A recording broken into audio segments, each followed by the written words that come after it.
Depuis toujours, dans la pensée des hommes de la Bible, l'agneau évoquait deux images, celle de la vie quotidienne et celle de la pratique religieuse. Dans la vie quotidienne, l'agneau était une figure de douceur et de docilité.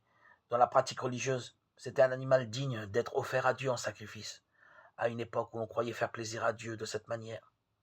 C'est le prophète Isaïe qui va conjuguer ces deux images. Il annonce que le Sauveur du monde, celui qu'on appelait le Messie, sera doux comme un agneau et qu'il consacrera sa vie au service de ses frères. Il sera persécuté et éliminé, mais grâce à lui, les hommes ouvriront les yeux et se convertiront. Si bien qu'en disant voici l'agneau de Dieu qui enlève le péché du monde, Jean 1, 29, Jean-Baptiste annonce le Messie.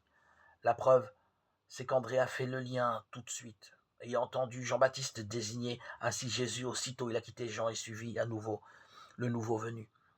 Il trouve d'abord Simon, son propre frère, et lui dit « Nous avons trouvé le Messie », ce qui veut dire Christ, Jean 1, 41. Ce paradoxe du Messie à la fois victime et pourtant vainqueur du mal est amplement repris et développé par Jean dans l'Apocalypse. L'agneau immolé debout comme égorgé est en même temps victime, égorgé et vainqueur en position debout. À lui qui nous aime, qui nous a délivrés de nos péchés par son sang, à lui la gloire et la souveraineté pour les siècles des siècles. Amen. Apocalypse 1, 5, 6. En nous invitant à œuvrer dans le monde comme des agneaux au milieu des loups. Luc 10, 3. Jésus ne nous invite-t-il pas à poursuivre aujourd'hui son œuvre de salut,